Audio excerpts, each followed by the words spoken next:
Hello, welcome back to my YouTube channel. ഇന്ന് നമുക്ക് സദ്യക്കുള്ള പരിപ്പ് കറി എങ്ങനെയാണ് വെക്കുന്നത് നോക്കാം കേട്ടോ. അപ്പം നമുക്ക് വീട്ടിലോട്ട് പോകാം. പരിപ്പ് കറിക്ക് വേണ്ടിയിട്ടുള്ള പരിപ്പ് ഞാനിവിടെ കഴുകി വൃത്തിയാക്കി കുക്കറിലേക്ക് ഇട്ട് കൊടുത്തിട്ടുണ്ട്. ഇനി നമുക്ക് ഇതിലേക്ക് അല്പം വെള്ളം ഒഴിച്ച് കൊടുക്കാം. ഇനി ഇതിലേക്ക് ആവശ്യമായിട്ടുള്ള സവോളയും വെളുത്തുള്ളിയും പച്ചമുളകും ഞാനിവിടെ അരിഞ്ഞെടുത്തിട്ടുണ്ട്. സവോളക്ക് പകരം നമുക്ക് ഉള്ളിയാണെങ്കിലും എടുക്കാം. ഞാനിവിടെ സവോളയാണ് എടുത്തിട്ടുള്ളത്. ഇതും കൂടി ഇട്ടിട്ട് നമുക്ക് ഇതിലേക്ക് കുറച്ച് മഞ്ഞൾപ്പൊടിയും ഉപ്പും കൂടി ഇട്ടിട്ട് നമുക്ക് ഇത് വേവിക്കാനായിട്ട് വെക്കാം. അപ്പോൾ എൻ്റെ വീഡിയോ ആദ്യമായിട്ട് കാണുന്നവരെ നമ്മുടെ ചാനലൊന്ന് സബ്സ്ക്രൈബ് ചെയ്യാനും വീഡിയോ ഒന്ന് ലൈക്ക് ഇടാനും മറക്കരുതേ. ഇനി നമുക്ക് പരിപ്പ് കറിയിലോട്ട് ചേർക്കാനുള്ള തേങ്ങ അരച്ചത് റെഡിയാക്കാം. അപ്പോൾ ഇതിനായിട്ട് ഞാൻ തേങ്ങ എടുത്തിട്ടുണ്ട്, അല്പം ജീരകം എടുത്തിട്ടുണ്ട് കേട്ടോ. ഇനി നമുക്കിതൊന്ന് അരച്ചെടുത്തിട്ട് വരാം.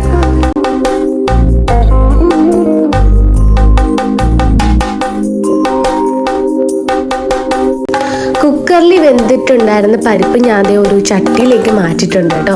കാരണം എനിക്ക് ഇതിൽ ഇണക്കുന്നതായിരിക്കും കൂടുതൽ കംഫർട്ടബിൾ, അതാണ്.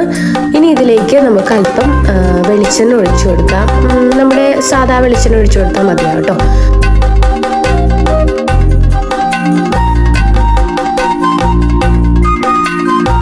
ഇനി നമുക്കിതിലേക്ക് അരച്ചു വെച്ചിട്ടുള്ള നമ്മുടെ തേങ്ങ അരപ്പ് ഇതിലേക്ക് ചേർത്ത് കൊടുത്തിട്ട് നന്നായിട്ട് ഇളക്കി യോജിപ്പിച്ച് കൊടുക്കാവേ.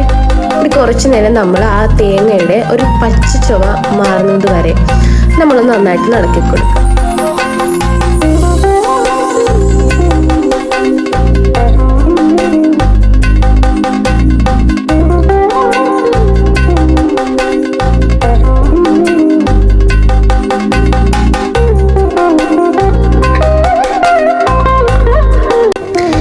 ഫ്ലെയിം ഒന്ന് ഓണാക്കിയിട്ട് പാൻ ചൂടാക്കി അതിലേക്ക് ആവശ്യത്തിനുള്ള നെയ്യ് ഒഴിച്ചു കൊടുക്കുക.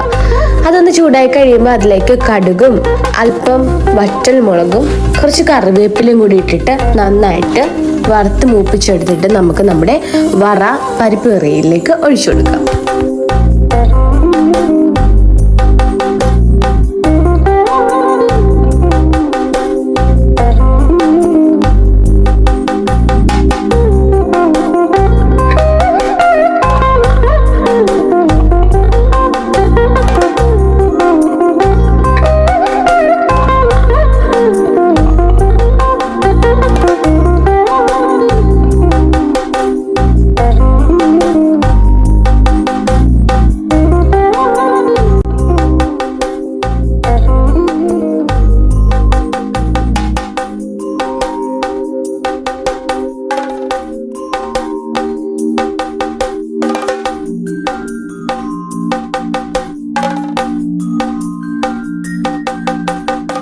അങ്ങനെ നമ്മുടെ സദ്യക്കുള്ള പരിപ്പ് കറി ഇവിടെ റെഡി ആയിട്ടുണ്ട്.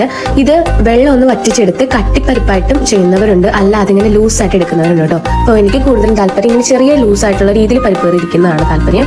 അപ്പോൾ എല്ലാവരും ഒന്ന് ട്രൈ ചെയ്ത് നോക്കിയിട്ട് ഫീഡ്ബാക്ക് അറിയിക്കണേ. ബൈ.